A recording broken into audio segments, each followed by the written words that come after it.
Demi, I want to thank you so much for coming on today and being willing to share a little bit more about your story. I know that starts early on for you with some supernatural experiences, so maybe you could take us through that. hmm So my first kind of like experiences with the paranormal was when I was younger, and my mom even said like when we drive past graveyards, I'd point out the window and say, "Mom, I want to go there," and so it's always just kind of been something that I was interested in. And then as I got a little bit older, I think I was about 9, I thought I saw my first ghost, and you can never really 100% verify it, but I was pretty sure I saw one.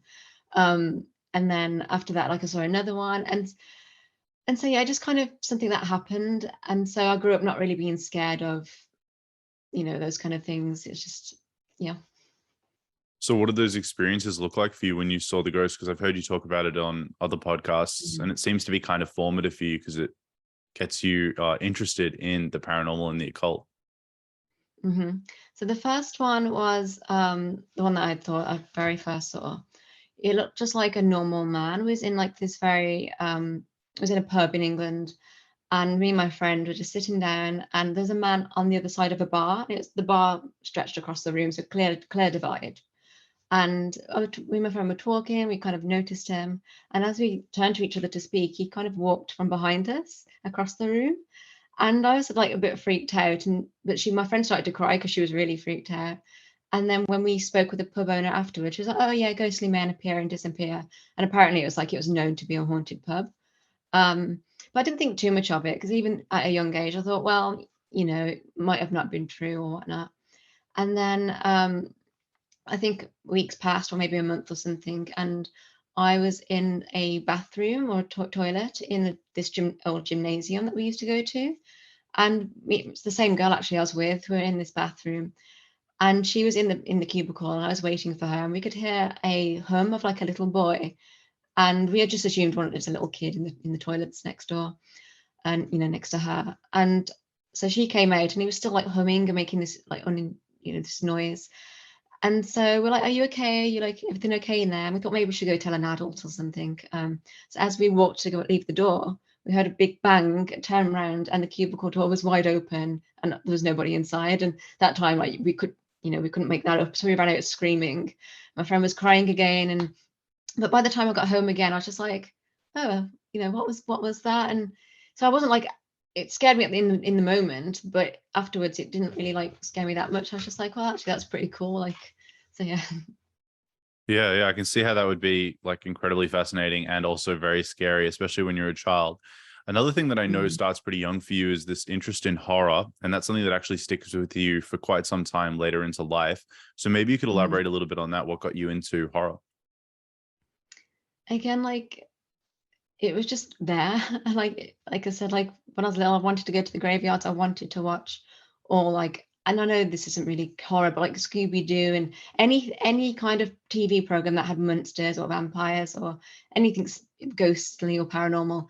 I was automatically attracted to that. My storybooks I used to read were little haunted house pop-up books. Maybe it's important to mention I was raised in a Christian family, so it's not like my family were pushing all this stuff on me. They wasn't fully against it. Obviously, if it was something overtly devil worship, they'd be against it. But things like Scooby Doo or like a little pop-up monster book, they thought was innocent, and maybe it was. But yeah, it's just that interest was initially always there. I was always attracted to more darker things, if you like. And Yeah. then that sort of steps up for you, doesn't it? As you're interested in these kind of things, I think you start to sort of seek out supernatural experiences. And I know you, Mhm. because you're raised in a Christian family, you look for that initially in the church and initially with Christ. And then as that doesn't start to happen, you sort of form conclusions about why that might be. And it sort of leads you down a darker path. So maybe we could get into that a little bit and your thought processes behind that. Okay. So yeah, pretty much like grew up Christian, and I believed in God and Jesus, and I loved the Lord, and I went to church. We went twice a Sunday actually, and I saw myself as a committed Christian really. But yeah, as I was kind of getting more into high school age, I wanted to really, I was happy to be Christian because that is like made me different. And in school, like everyone was partying and drinking and getting with each other, and I didn't want that. I wanted to have this moral life and dedicate myself to God. And I really tried to do that. But I still didn't really feel God, because when I went to church, everyone would talk about how they had these amazing experiences with God and Jesus revealed themselves to them and everything. And I was like, well, I'm doing all the right things. I'm being good and I'm following all these rules. Why isn't God doing that to me? Like, and I thought, well, maybe I'm doing something wrong. Maybe I must be a bad Christian. And so, but when you're like 12 or 13, in your head, I don't know, it meant a lot for me to like hear like something from God. And so, you're still questioning things. I'm trying to get like, you're still questioning who you are and what things are. Of course. And so yeah, I'm praying and nothing's really happening. And I thought, okay. And so, but meanwhile, as I'm saying these prayers, like, God, reveal yourself to me. Jesus, are you there? Like, I'm having paranormal experiences, and, which I had throughout my life. That my only experience with the supernatural and paranormal is with like kind of darker entities, which just didn't add up to what the church is saying. They're saying, if you pray, you'll get God, you'll get Jesus and peace and all this good stuff. But I'm getting all this dark stuff, and I'm living a life that I think is a good Christian. So for me, that just didn't make sense, and I really struggled with that a lot, especially as like things wasn't going great in life, and people were kind of taking advantage of this like kind Christian. I was trying to be like this kind Christian girl to everyone, and it brought a lot of hurt, and a lot of people misused that.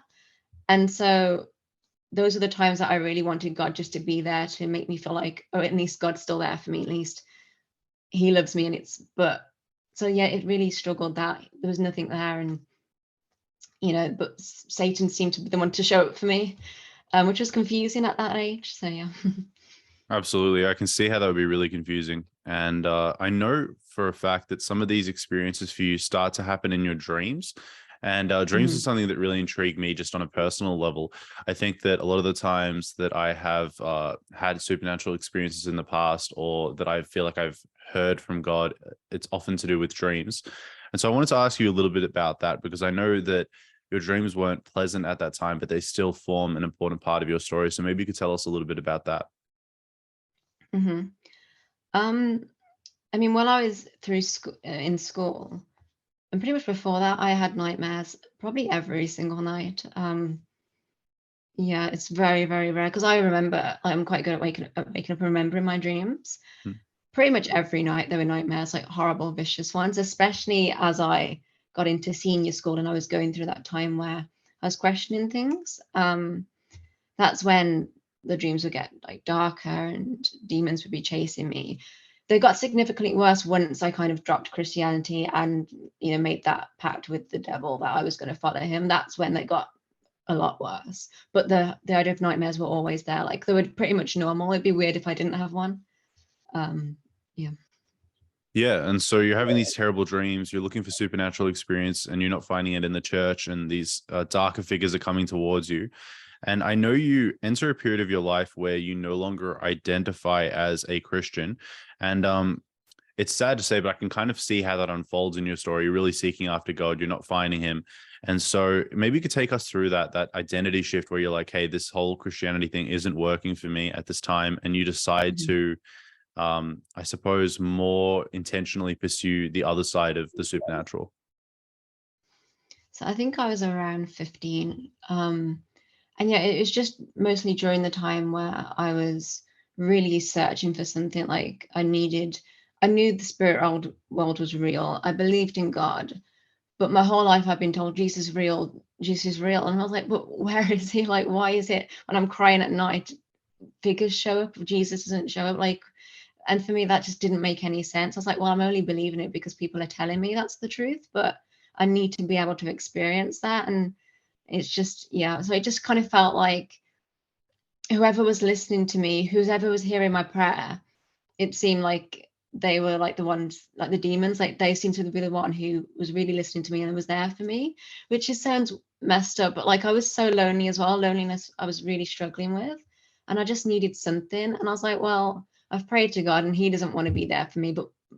And then I thought, well, maybe the church has got it wrong. Maybe it is God is trying to communicate with me, and he's sending these figures, a bit like, the movie The Sixth Sense, where they send people and like to tell them a message. And I thought, oh, maybe that's what God's doing for me. He's like sending these things, and I can communicate with them. And so as I kind of like explored that idea, I thought, well, actually, maybe that's like what I'm meant to be in life, because I was into like things like clairvoyancy, I was interested in them, I should say. And the church kind of shunned that and made me feel guilty for these feelings that I felt like was put within me since birth, because I always had this interest, whereas kind of the devil made you feel accepted me for that. And so naturally, as I got older, I was thinking, well, I've served Jesus my whole life in the sense that I knew how to. And so I was like, well, it's done nothing for me. It's just left me lonely, depressed, without anybody, misused. And he still hasn't shown up to me. So I'm going to follow Satan. And so, yeah, that was how it came about. And when you say you made a pact with Satan, right? What does that look Mm. like for you? What's that decisive moment? So from what I remember, I basically denounced Christianity. I was just like, Satan, you're my God now. I don't like to say this out loud, but that's what I said. And I just said, you can use me, use my body how you want to. I'm yours completely. Yeah, that's really fascinating. And so you weren't introduced to the occult by some outside figure. That was something that you decided to do out of your own volition. Mm-hmm. We've been like introduced through the church, like as in like they talked about witchcraft. Like Yep. for instance, Sundays we would go to church and there'd be a dead squirrel and they'd say, oh, the witches of Cain have planted curses. So I knew about it and I knew it was bad. But the part that I went into, I didn't see, because I always saw that as kind of like dark stuff. But what I was doing was kind of like, I thought it was God-given things, because I wasn't doing it for evil. It was just who I was. If that makes sense? Because I was brought up, I was like, since I was born, I had those interests, I had those abilities to see things. And so in my eyes, I was just being who God had told me to be. And the church had the wrong idea of it. They were shunning it when actually God was giving it to me as a gift. That's how I saw it. And it just happened to be that like Satan was the one who ruled over that kind of the darkness. So I kind of saw it as like, I didn't see it as Satan of the Bible because I didn't believe in the Bible, but I saw Satan as kind of like he was like the god of like more darker things, but I still believed in creator God, who was the god of like lighter things, if that makes sense. There was a lighter and a darkness, but you needed both to balance out. And I made it completely my own theology, but that's kind of what I went with. Yeah. No, that's actually really fascinating. You're sort of pioneering your own path in a lot of ways. And Mm-hmm. ultimately that leads to a lot of darkness. But I really appreciate you speaking so openly about that and so vulnerably. Another thing that you mentioned in your testimony that I found really interesting is your writing, right? So you get to this point where you're writing horror stories, and you're really obsessed with horror, and you even mentioned automatic writing at one point. Mm-hmm. And I'm interested if you could speak a little bit to how this shift in your spirituality impacted your own creative process. Yeah, so I began writing originally because of the dreams. I would wake up the next morning and I'd remember the dreams and I'd write them down and I'd turn them into stories. Now I loved horror anyway. I watched horror all the time, especially as I got older. It would start off just like the normal horror movies, then I'd get so used to that and so normalized. I'd go a little bit darker and a little bit darker, so extreme to the point where I would just become completely numb to everything. You could put the most horrible scene in front of me, it had no effect. And so when I'd have these nightmares, it was exciting because it was something new. It was new content that I hadn't seen before, especially as my dreams were getting darker. And again, this is kind of more after I've made that commitment to Satan. And so I began to write them down and sell them online, and those doing quite well. And this was coming from like a 16-year-old or 15 maybe who hadn't done much reading at all really, so I wasn't a natural writer, but I was thinking, oh, I'm doing quite well at this. And so I thought this must be my gift. Like it makes sense now why I love horror so much. Like I was made to be this writer and to so I felt like I found my calling in a way. So I asked Satan to help me with this like power, or I don't know if I'd like you say Satan, but like just the dark spirits or the spirits around me that I could feel were around me. Can you help me write these stories? And like nothing significant happened where one day like this, I felt them come in me or anything like that. But I would notice as I began to write stories after that, I would black out. And then when I would like kind of come into myself, I'd read it back and be like, oh, that's actually really dark. Because I still like knew wrong from right. And so I'd read things back and be like, oh, like, and so, but yeah, to me, I just saw it as a gift. I thought, oh, well, this is my gift in life. They're selling really well online. So I didn't think too much of it. But, and I didn't know about automatic writing. So I didn't actually know what I was doing. But I've even got in my journals the notes where I've made where I say, when I write, my mind goes blank, I retire, I don't know where I go, but I wake up and I'm reading the work of someone else, and it's really dark. And I've got all that in my journals. So yeah, that was what that was like.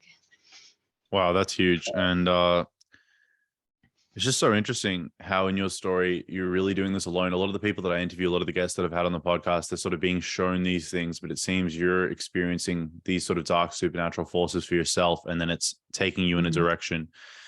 It's pretty intense. One of the questions I had here for you actually was whether or not you see dark spiritual influences in creative artists in the mainstream today, as somebody that's sort of had your own personal experiences with it. And I asked that question because I noticed when I was really into psychedelic drugs and I became a Christian, I noticed that there was a huge influence, particularly in certain old movies and stories like Alice in Wonderland and stuff like that, that to me seemed sort of inspired by the kind of world that I encountered on those drugs. And I was just interested to see whether or not you feel like the occult plays a significant role in Hollywood at all today. I think it does. I think it's controlled by Satanists, to be honest. I think the whole industry is very demonic. And even if it's not labeled as a horror movie, I think the movie will still have some really dodgy things in there. But the horror industry especially, I mean, the people behind the movie, like the script writers, it's coming from somewhere, right? It's coming from their imagination, what's putting it in their imagination in the first place. How are people's minds get into that, that dark place? So yeah, and the music as well. And I think pretty much Satan owns or runs most of the entertainment industry. And so we have to be very careful of what we put into our eyes and our ears, because I definitely see all the influences. Eventually you get to this point where you see these spirits as your friends, right? And I know that they're starting to manifest supernatural experiences around you and your friends and your family. So maybe you could take us through that period of time in your life. Yeah, so I think, again, like these kind of came into my life fully where I could feel them around me all the time when I was like 15. So by the time I'm like 17, 18, they're kind of like my friends. Actually, to be fair, even when I was 15, I was lonely, and like my head has always been like more so aware of the spirit realm, and I didn't have any friends who really believed in that. And all I wanted in life was just to experience God and Jesus. And so when these spirits showed up to me, even though one part of me was like, oh, this is bad, the other part was like, oh, actually, but this is like, it felt right at the same time, because I believed so much in the spirit realm, and I was just glad that something was listening to me. And so naturally I became to like them. I was like, they're actually coming to me, and I'm lonely and they're here. And so kind of made friends with them in a weird way, even though later on I knew they hated me. And it just sounds so strange, because I try to be so logical and be like rational. And so when I say this stuff, I hear myself say it now and think that's really stupid. But at the time, I was just in such a low place. I was like, well, these are my friends, they're with me all the time. And yeah. And so, yeah, as I got older, there was always one that was behind me and he followed me all the time, but I didn't feel alone. I always felt like I had something there, something from the spirit realm was with me. And that just meant a lot to me, whether it was good or bad. Even though I knew it wasn't good, it was something. So yeah. That makes sense. How did they show you that they were there? Because when you use a word like friend, I'm assuming there's a certain degree of communication or familiarity that you get with these spiritual beings. Like, what did communication with them look like for you? Different ways. So for instance, there was one that showed up by my bed one night physically. And he had a big hood on. He was by my bed, so I saw him. And then every night he would be in my dreams all the time. So he was quite freaky, actually. So, and then there was the one behind me, which I never saw him, but I could just feel it there, because I was very sensitive to the atmosphere around me. And it's just like, when someone's in the room with you and you can feel another presence in the room. That's what it's like. Wherever I went, it was like someone was standing right behind me all the time. But then they did other things. So like I'd wake up to my alarm going off in the night, and I couldn't turn it off. I literally had to turn the device off. I woke up the next morning and I didn't even set an alarm at that time, which is actually the exact time that I saw the ghost by my bed. And so it's like always mocking to show it's there. Another night I woke up, I had a noose tied around my neck from, like the blinds, and you pull the beads like to send the blinds up. That was behind my bed. And somehow, which is like pretty much impossible, it pulled itself over and broke my neck, and I woke up and I was being pulled back, strangled by it. So just like little things that show me they were there, very much. Oh, that's not a little thing. Well, no, not a little thing, but like very physical things where the point where you can't make it up is obviously something going on. But I got so used to it that I was like, oh, just another weird thing. Like, yeah. Yeah, it really is incredible how normative those sort of experiences become for you. And then another thing that you've mentioned in the past when you've shared your testimony is things like touching walls, objects, and experiencing visions. You mentioned clairvoyancy before. Maybe you could kind of speak a little bit to those sort of experiences that you were having. So when I started to feel things like in the room for the first time, or one of the first few times, I could start to feel the energy of things. So there was this one particular demon that would come into my room, the door would literally open on its own, and I'd see this almost like a translucent fog kind of pulsing across the room. And I'd look at it. And I remember one time just being like, who are you? I spoke to it. And I just had this vision in my mind of like this little boy who was being tortured. It was a very angry, upsetting scene. And I saw it very clearly as though I knew this boy. And it left me feeling really emotional, as though his experiences were mine. And yeah, and I just felt like its energy, like really, really heavy on my heart. And then, so that kind of like the first time I realized, oh, maybe I can interact with these things. And so then next time, like when I'd walk into a room and I'd feel the heaviness that I was like familiar with, I don't even know why I did it, just start to touch the walls. And that's when I would see those visions stronger. So then fast forward to like when I think I was 19, I went to a haunted house, like, you do a haunted tour of somewhere. I went to this old theatre and I walked into the room, it was really heavy, and I put my hand on the wall and I could see a murder had been taking place. And I saw it so clearly. And I said to the guy in the room, I was like, this is where a murder happened. And he said, yeah. And I knew nothing about this place at all. And so, yeah, I just get these visions that would be stronger when I touch things. I still don't really know what that is, but yeah.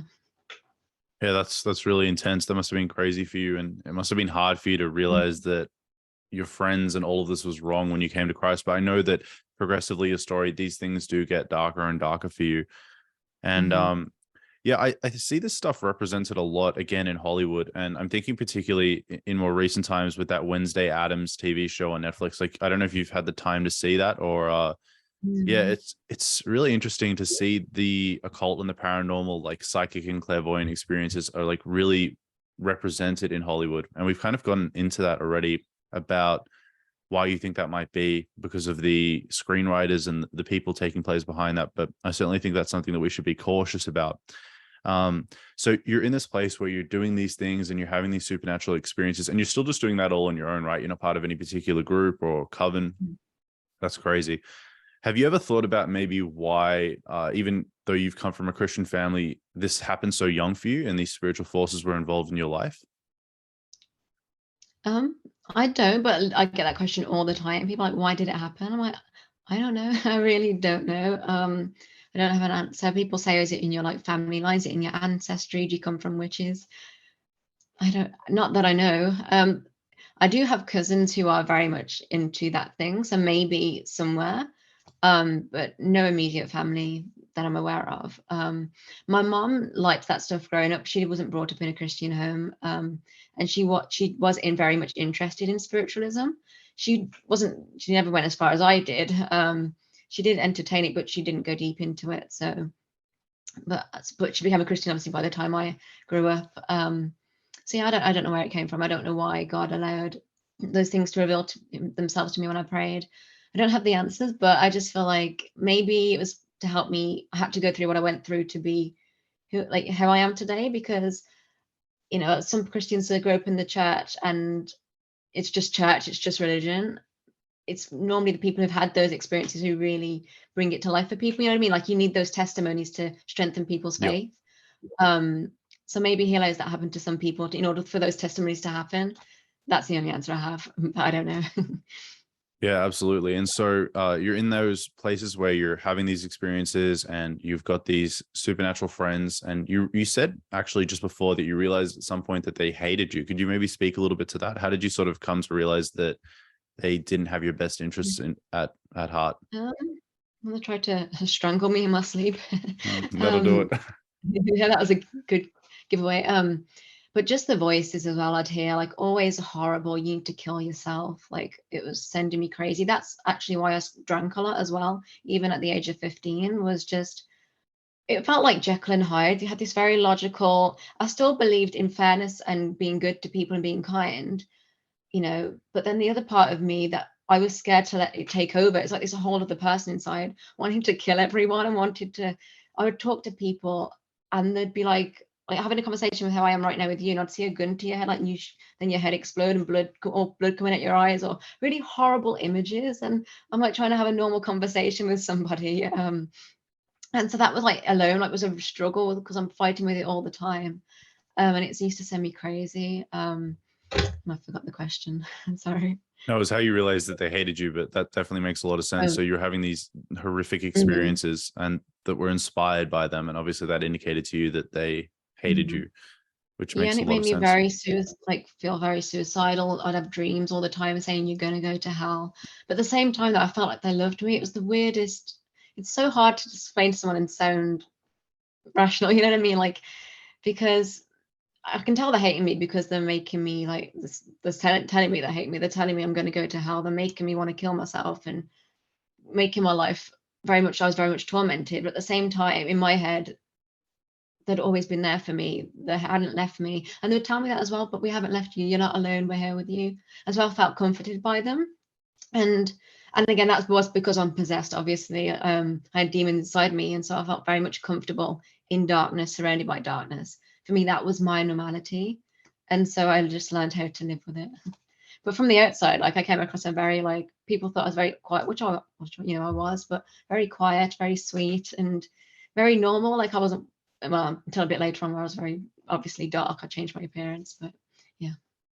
Yeah, if I may ask, was drug use a big thing in your life at any point, or were you sober despite sort of drinking and the sort of usual amount of drinking, I suppose, that most teenagers go through? Well, actually, I did kind of struggle a bit with the alcohol, probably a little bit more than most people do. But I didn't drink a lot because I'm quite small, so it takes a lot. It takes only a little bit to get me drunk. So it's not like I was binge drinking, but I would depend on the bit of alcohol that I did do to always be in that kind of drunken state. Always, more than usual. Um, but I'd never touched drugs ever, not even like weed or anything like that. I didn't touch it just because alcohol did the job for me. So felt like I didn't need to. Yeah, totally. And then so you're having all these experiences, and it gets to a point actually where your health really starts to deteriorate. And you begin, I've got here in my notes, you begin befriending spirits because you feel like you're at the end of your life. And this is some really heavy stuff here, but maybe you could take us through that in whatever level of depth you're comfortable. Yeah, so I kind of joined, I'll say the occult, like when joined Satan, whenever at 15, and I pretty much followed that, getting deeper and deeper into it, more involved until I was 21 or up to 21, I should say. Um, so I went to uni in 2017. Um, and I got there, and my mom kind of fell ill within the first few months. And I was really close to my mom. Again, she was Christian.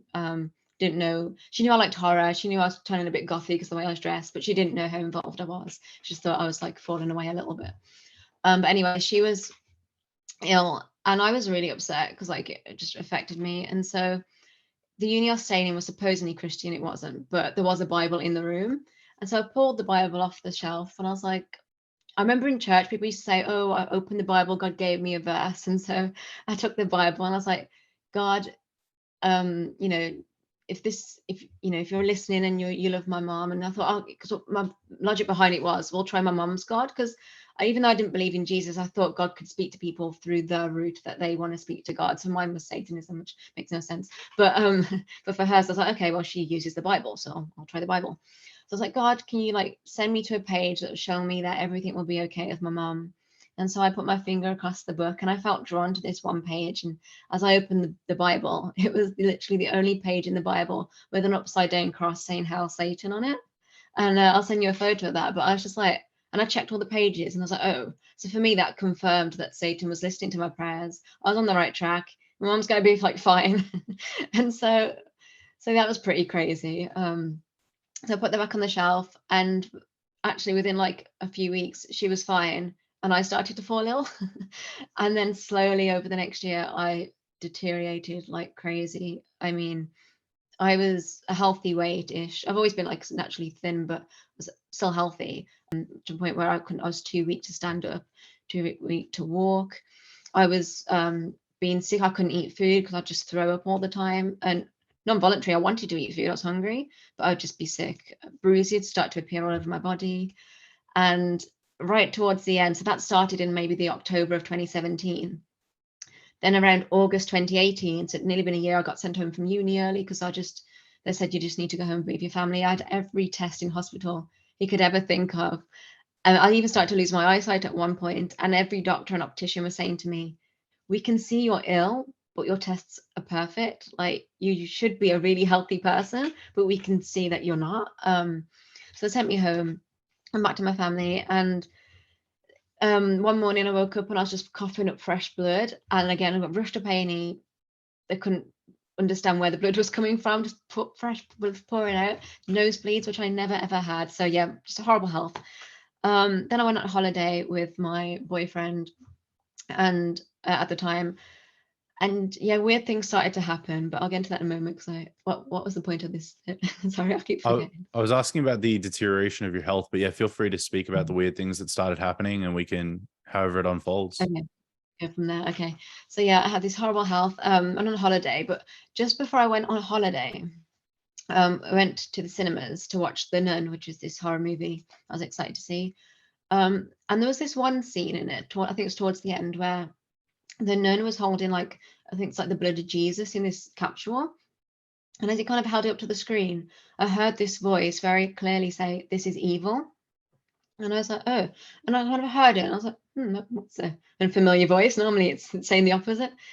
And like, it wasn't one of the evil voices, it's just like a calm, like stern, "This is evil." And I was like, oh, and so I kind of ignored it. And again, it was like, "This is evil." And I felt really uncomfortable being in the cinema.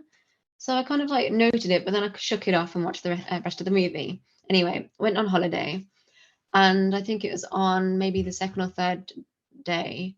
I think the second day I had the dream on the evening where I was in church, which I never ever used to dream I was in church, but I was in church, and the pastor was doing a deliverance, and as she put her hand on someone in the front row, I started to manifest in the back, and I was shaking that much that I was doing it physically, and I had to be woken up because I was causing this scene.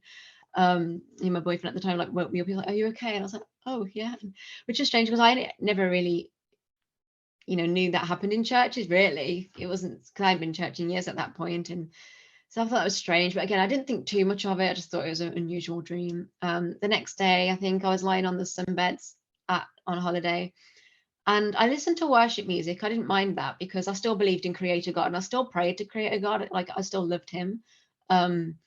But I didn't like anything with Jesus, and I thought actually that's significant. Like any worship music that mentioned Jesus, and even when I had to go up to church up until the age of 18, where I was supposed to go, I couldn't sing worship music with Jesus' name. And I was still very conservative. I didn't like swearing or anything like that. But every time I went to say Jesus, a swear word would come out. And I even used to think to myself, Demi, why'd you do that? You don't even like swearing. But I had no control, and that used to make me question a little bit, like, why do I do that? That is quite odd. But yeah, anyway, I was lying on this sunbed, and this song came on, and I think it was Oceans, but I can't fully remember. But as I was listening to it on this sunbed, my hands became so heavy, they felt glued to the sunbed, and I was just weeping, crying my eyes out in like this worship music, and it was mentioning Jesus, and I wasn't swearing, and I was just listening to it. Anyway, it finished, and I snapped out of it, and I was like, I felt so embarrassed. I wiped my tears away and put on some Marilyn Manson and like tried to get over it. And but again, like I thought that's a very odd experience. Anyway, then the day of my birthday came. It's my 21st birthday, and all week I'd been so excited to go to, those haunted, like kind of not haunted, but like those mazes where people are dressed up as monsters and they jump out at you. And I used to love those so much because nothing scared me. I was numb to everything, so I just used to enjoy it. It was like, I don't know, like playground for me. And so I was excited all week to go. And we went at midnight, and as we walked in, as soon as I walked into the entrance, I felt that familiar heaviness of that something heavy, like evil being there. And again, I heard that voice, "This is evil." And I was like, and to the point where I stepped back out when I can't go in. And my boyfriend was laughing at it, going, "You've waited all week for this, of course you can go in." Like, it was just so out of character. And so I was like, of course I can go in. Like, what am I saying? I'm being silly. So we walked in, about 30 seconds in, I was like, I have to go, this place is evil. So all these things were happening throughout the week where I was like becoming aware of like just how evil the things were around me. And I didn't know why. I didn't know where it was coming from, because it wasn't the voice that I was used to listening to. So all this happened anyway. And at one point I called my mom and I was like, Mom, because I was still very ill, like, Mom, I'm gonna die. Like, and I even wrote in my phone, like, I'm gonna be dead by Christmas, because I knew my body and I just knew that it was deteriorating and no one could help me. So I was pretty much getting ready for death. And yeah, so I just knew that the spirits around me, I started to talk to them more like, am I going to go to hell? Like, if I am, like, because my understanding of hell wasn't this torturous place, it was just where the dark spirits lived. So I didn't really see it as like the biblical hell, but so I was thinking, yeah, well, I'll sort of speak to them. Maybe if I go to like this hell place, I'll be fine. But then if I go to Creator God, I'll be fine. So I wasn't really scared of death, because I thought I'd be all right wherever I went. But yeah, I was kind of just getting ready for death. So I thought I better start communicating to the spirit world more.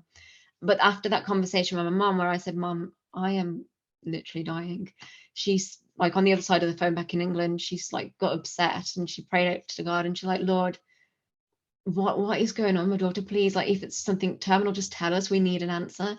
And she said she just heard it's something say it's spiritual, and everything just clicked for her, even though she didn't know fully what I was involved in. It just made sense that it was, it obviously wasn't anything physical, because the doctors couldn't find it. It must be something spiritual. And so yeah, so that's how everything next started to unfold from there. Yeah, and so maybe you could take us through that, because I know at one point you go for a healing prayer, and I also, just from my memory, there was some instance where you were working at a cafe and a lady came up to you. Is that correct? Yeah, that's later on. Yeah. Yeah, that's right. So this sort of takes us into the part of your testimony, which is the really The nicer encouraging part. part. Yeah, exactly. Where we get into how God starts to work in your life more and more and bring you to know himself. So yeah, maybe you could take us through that now. Maybe you could take us through this period of your life where you go for the healing prayer, and it starts to become more and more explicit that this stuff is bad. So after I get back from holiday, my mum's like, oh, someone's going to come pray for you tomorrow. And apparently I agreed to this prayer, which I have no memory of at all. So when she told me, for me, it was like I was hearing it for the first time. And so I was like, oh, and I obviously wasn't thrilled about it. And I thought, whatever, it's just prayer. So I went for a meal with my friends that day, the next day. And I just like told her I'm praying, I was like laughing about it and things. And on the drive on the way back home, I was shaking so much, like my jaw, I had no control, chattering, and I couldn't even hold the steering wheel. I was like this.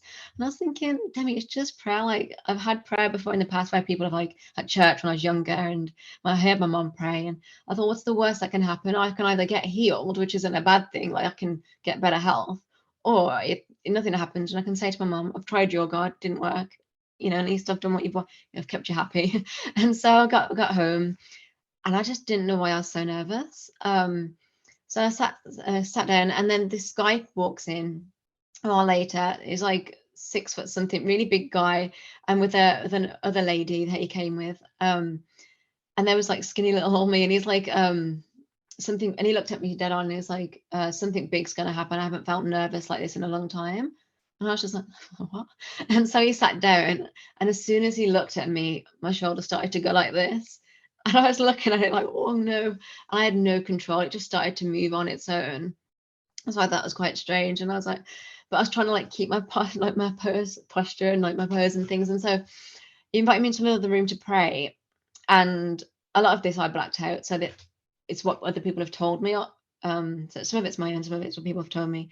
But my mom said I was being very rude to him. Like, he started to ask me about God and Jesus, and she was saying he was being so like rude and he was embarrassing me, which is not like me at all. Like, even though I didn't believe in Christianity and I believe in Jesus, I mean, in my own time I'd mock it, but in front of my mom I would never ever do that. I'd be very, polite and nice. And so she was thinking, what's wrong with her? But I remember him praying in English, and then I remember him praying in tongues. And the moment he prayed in tongues, I just flew off the chair. I remember going across the room, and then I blacked out. And he was only meant to come and say a short prayer, and I think he was there for 2 hours or over 2 hours. But I remember him just being drenched in sweat by the end of it.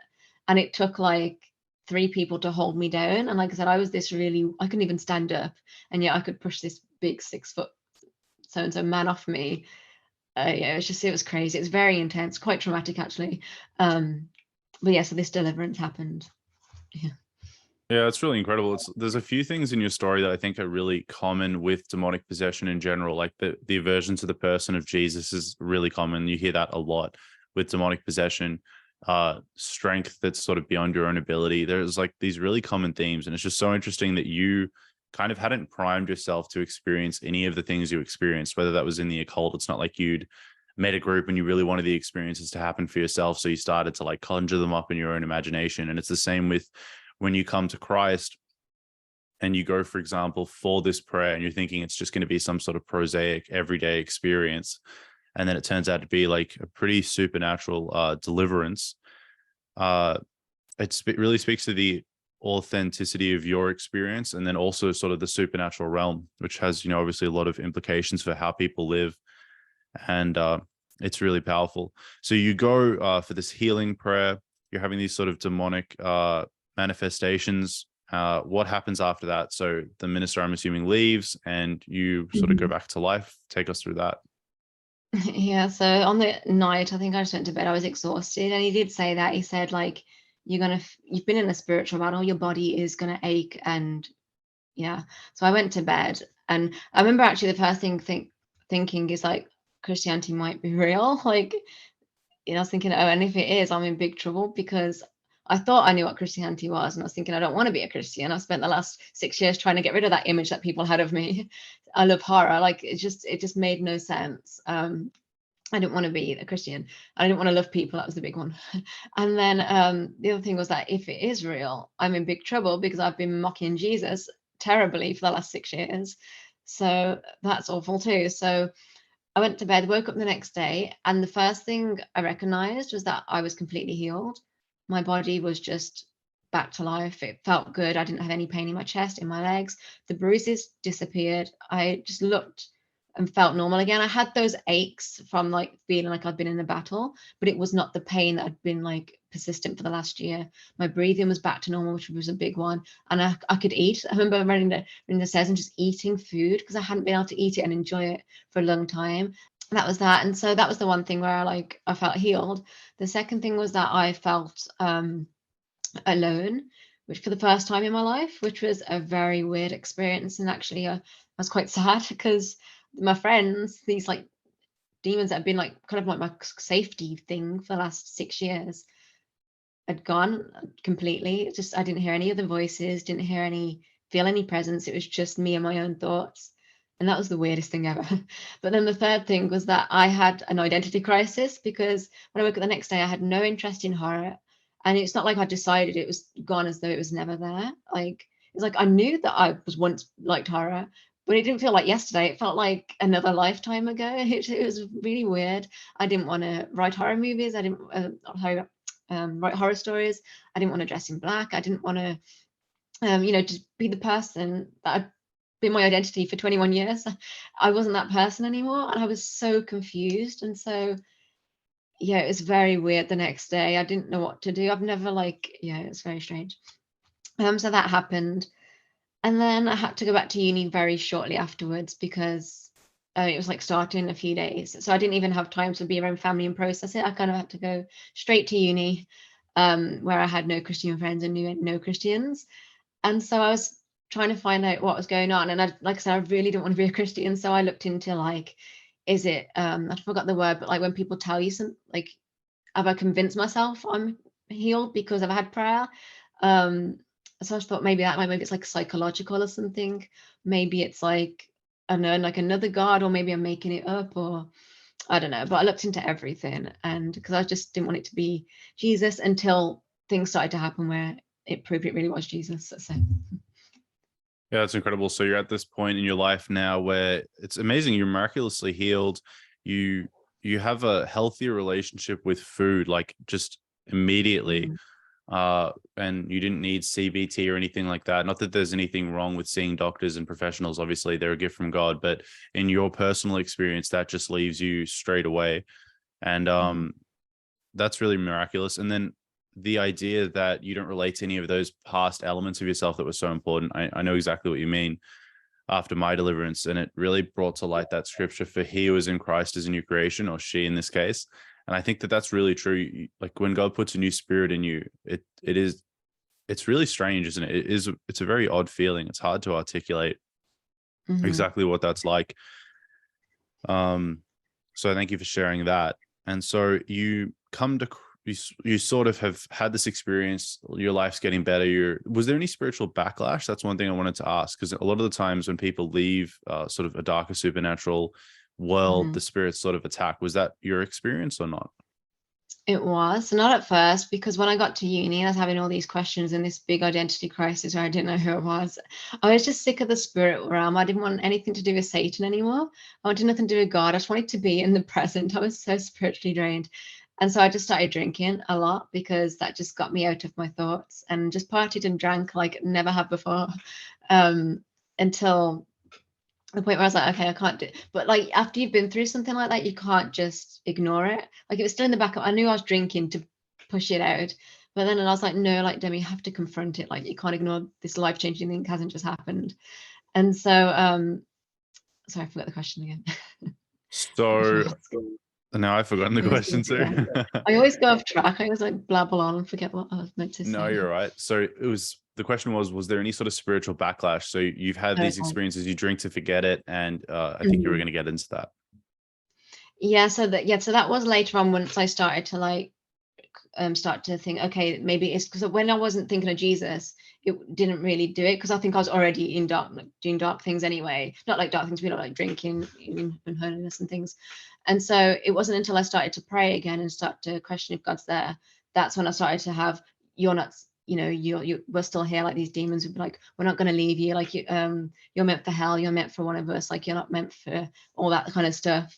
Then I had, I can't remember if it was just before or after I received God, but I had sleep paralysis for the first time in my life, where it was quite horrible actually, because I went to the doctors early one morning. And it was the time where I was kind of still questioning things. I went to the doctors, and I hadn't been to the doctors since before, when I was ill, really ill. And I think I was just going to collect something, or I can't remember why, but I wasn't ill, but I was going for another reason. And I remember going early in the morning. There's hardly anybody in there. I think there's like one person at the front, one person at the back. And so I sat in front of the person at the front, and we're in there for quite a while. It was running late. So maybe like 50 minutes later, we're still waiting. The man behind me leans forward and says in this horrible satanic voice, maybe it's a demon, stands up and walks out. I didn't even see him like walk out. I don't know if he vanished, but I just didn't see where he went. So I'm just there like frozen, like, did he really just say that to me? And I was thinking, well, is it a madman? I was like, well, if it's a madman, why would he sit there patiently for 15 minutes? Lean forward, say that to me and leave. And I just thought that was like kind of weird, because as well, like when I was in, even though I wasn't thinking at the time, maybe subconsciously, you think I associated the doctors with me being ill, because that's the doctors I always went to when I was ill. And now I knew that it's because of a demon. So I just thought that was very weird that he would say that whilst I'm at the doctors, Of course. and then just after saying it. So that was very strange. So I was like a bit shook up by that, because I wanted nothing to do with the spirit world, and now things are happening again. And so I went home after that, like pretty much freaked out. Got to bed. I had to lay down because I was tired. And as I lay down, with my eyes closed, I felt my body go really stiff, and I felt something crawling over me, and it felt like a dog, but I couldn't open my eyes. And it went into my ear, and it did like these 3 really loud growls, like a lion. And it was horrible, but that's significant because during my deliverance, I had those 3 audibly in the room, 3 growls. And my mum says, what was you looking for? And I was like, couldn't you hear it? It was like a lion was prowling around the room 3 times, which again, like kind of like mocks the Trinity, because things always coming through in the demonic as well. But I was looking around for like the thing. And so again, that happened weeks later. So that came back to haunt me. Wow. On the same day that man came up and whispered that thing in my ear. So yeah, things like that. It wasn't, so that happened. And actually I remember reaching, when I finally managed to move my arm, I reached and touched the Bible and then it went. And then I'd have nightmares after that night. And I remember one would be like all these demons that were fighting for me, saying, you can't leave us, like you were meant to be together. And I remember I woke myself up so many times shouting Jesus, like, so, and I don't think I was even a proper Christian at this point. I was still questioning, but I just knew I had to shout Jesus because that was the name that had authority, and I understood that. Yeah. Wow, that's really incredible stuff, and it must have been pretty terrifying for you to have had those experiences. Like, Mm-hmm. It was yeah, because like, sorry, like growing up, like I wasn't scared of that in the end because I was so used to it. But mm, now I know it's evil. It did scare me because I didn't want it anymore. I was like, please leave me alone. So this time it did frighten me. So yeah. of course it would. Yeah, I mean, it would be traumatizing. I completely understand that, but then it gets to this point where um, you end up meeting a lady, right? And she speaks to you, and you know where to take it from there. And also, all these photos, by the way, if Demi mentions pictures, I'm going to be putting them up on the screen for everyone to see them. So that'll be good. Yeah, so take us through that. What are these other sort of supernatural experiences that end you to that lead you rather to go from that stage of questioning Christianity to fully accepting it? Yeah. So like I said, I'm still like drinking, but in the back of my head, I'm like, how can I ignore what I've just been through? And so I tried to go to some churches, but they made me feel like a crazy person when I told them what I'd went through. So I stopped going to church, and that really discouraged me actually, because I thought, well, if the Christians don't believe me, then I'm in for like, what's the point? And they just made me feel like really silly. Oh, did So they? So I'm they were still skeptical. Like your experience of, sorry to cut you off, but when you went back to okay. the church was Mhm. skeptical of the experiences you were having, were they? Well, the first place I went to was the Christian Union on the campus at the Yep. uni, because I thought, well, they're all like my age, and like that's a big thing for me. Like I hadn't been to church willingly in my adult life, like since turning 18. Like, and so that was a big thing to walk into like a Christian environment. I used to walk past the Christian Union and mock them. So that felt even like big that I was actually going there. It felt really silly. So I walked in and I told people, and they just laughed at me. Like people literally just laughed at me when I walked in. Like after I went in the second time, they laughing at me to say, "Oh, that's that weird girl." And so I felt so embarrassed and Oh, that's just terrible. upset. So I went to church and I told them, and again they were like, they sent me on this like weird course, which is really dodgy. I'm not going into. But even then, I was like, what is this thing that they sent me to? Because they didn't know how to pray for me or what to do. And when I told them, they're like, okay, that's nice. I was like, no, it's not nice. And so they didn't know how to like address me, and I just felt like I couldn't tell anybody. Um, so yeah, it wasn't good. And then even like the close connections that I did make, it turned out they had ulterior motives with me. So my first experiences with Christians were not pleasant at all. I felt like I was really on my own trying to figure things out. So yeah, I was like feeling really, really discouraged. I was like, God, can you just, if you are there, like just show me that you're there, that you haven't left me. I wasn't really crying my heart out, but it's just got those kind of just questions, praying and whatever. So I worked in a hotel at the time. Went to a hotel one evening, and it was a very, very busy night. And this lady was in the corner, and I wasn't even her waitress. But as I walked past, she stopped me and went, "Sorry, I have to stop you because you look really interesting." I was like, "Do I?" But she's like, "Yeah," and she's like asking me questions about like uni, which is very normal. People asked that, about waitresses, what do you study and things. And at the time, because I didn't want to study horror no more, but I was at uni studying horror writing, which I should have said earlier, sorry. But I was like, what do I do? So I managed to find like a balance where I could write horror but make it a nice alternative. So at the time I was rewriting The Woman in Black, but kind of like telling it through my story about these demonic entities who, got cast out through Jesus, even though I didn't class myself as a Christian at the time. I just thought it's like, at least I'm, not talking about darkness. And so she's like, "Oh, what you're writing?" I went, "Oh, just a story short." "But what about?" I was thinking, this is very specific. Like they don't really get this detailed, especially when they can see how busy it is. And so I told her I'm rewriting The Woman in Black. She went, "But how are you writing it?" I was like a Christian twist on it. And she went, "Oh, are you Christian?" It's like she was trying to get that out to me. And No way. I was like, well, I don't really know what I am because I've just kind of left the occult, so I don't know. She went, "Oh, I'm an ex-occultist." And she went, "I have something to send you." I was like, okay. And so we kind of left it at that. And I didn't think too much of it. I thought that's very odd because that was the first time something really like that had happened to me, where it's like a positive, kind of felt like a godly encounter, but I didn't see it as a godly encounter, but you know what I mean? Like a positive experience rather than a dark one. Like, and so I thought it was just a coincidence and didn't think too much of it. Anyway, a few weeks later, some books were sent to the hotel, and she sent me Spiritual House Cleansing and a little testimony, which was very relevant to another part of my life at the time, but I won't go into that. It's not as important, but it was relevant. But she left her number in the book. So I just texted and said, "Thank you for the book. It's nice meeting you." And she sent me this voicemail back saying, I booked another hotel on when I, went to come to Winchester. I was in Winchester at the time. And I booked this other hotel. And as I booked it, I heard God clearly say, you need to go to. And she named the hotel that I was working at. And she was like, but I'd never heard of this hotel before, but I just knew I had to be there. So I cancelled the booking, booked this hotel and turned up. And she went, and as I was eating my dinner that night, I looked up, I saw you, and I heard God say, that's her, that's who you need to speak to. And I'm just listening to the voice message like, Wow. what? And so that kind of like brought everything that happened to me back into the front of my mind again. Like, okay, something's still happening. Like God is still like something's going on. And so that's when I started to pray more. And I think one night I got to the point where I was like, God, I really just need to know if that Jesus, if that really was you, though I really didn't want it to be him, but so if that really is you, I need you to make it so clear to me that like, and then I will follow you, but I just need to know that it's not mind games, it really is you. And so I went to bed and I really did cry my heart out for that. I wanted to know, I wanted just to put an answer to everything that was happening to me.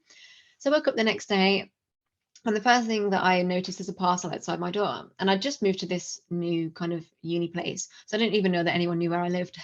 And so I opened up the parcel, and there's a little wooden cross inside and a note saying, keep Jesus close.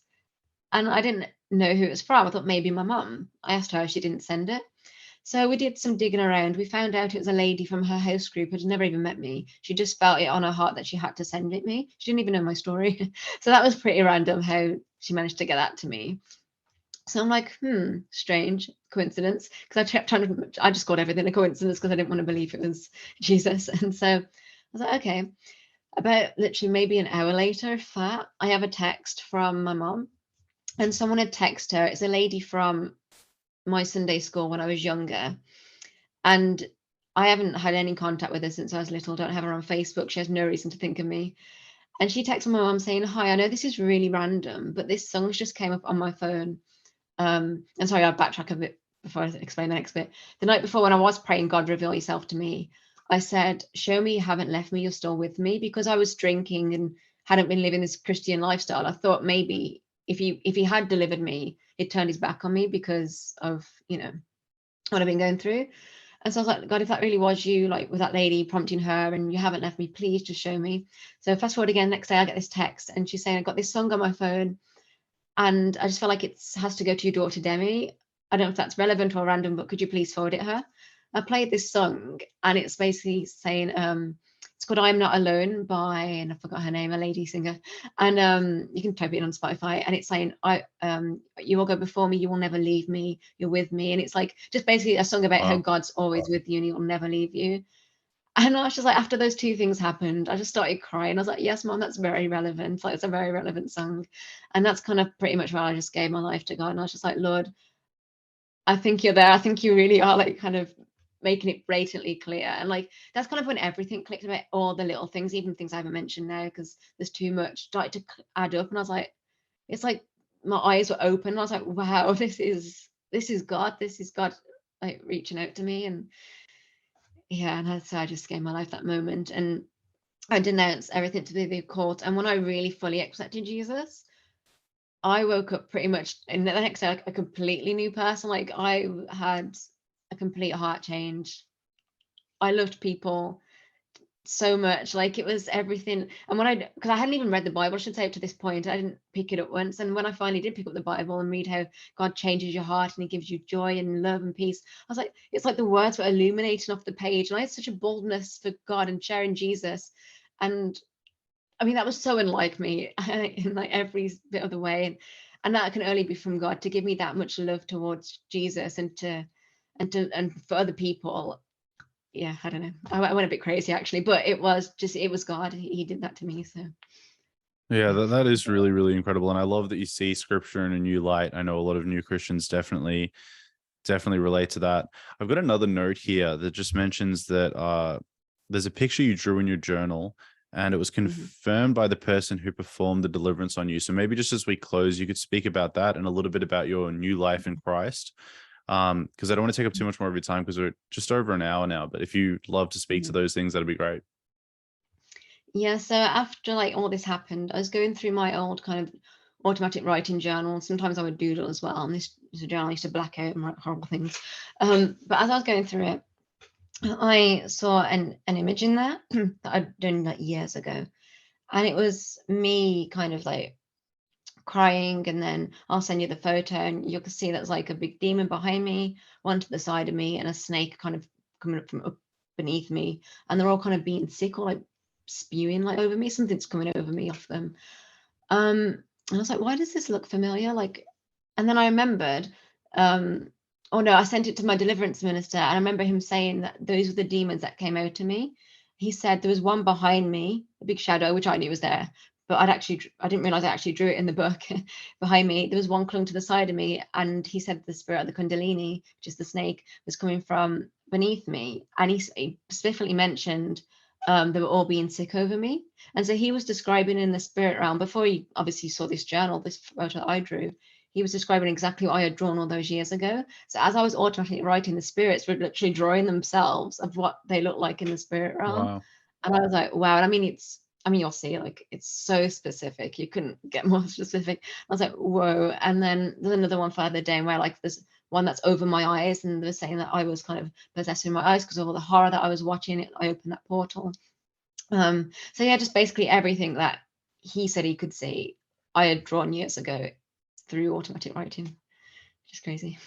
Yeah, absolutely. It is crazy. And as we begin to wrap up here, while everything that Demi's just shared is so interesting and it's fascinating, I think sometimes with testimonies, we can lose how dark a place people were in before coming to Christ. You know, Demi literally thought that she was going to die. And so I just want to encourage people to turn to Jesus, turn away from these practices, because ultimately, even though they might be fascinating to us, they do lead to death. And in Christ, there's life. And you've obviously experienced that for yourself, Demi. So yeah, is there anything you want to say to our audience now as we begin to wrap up? Any final messages or anything like that?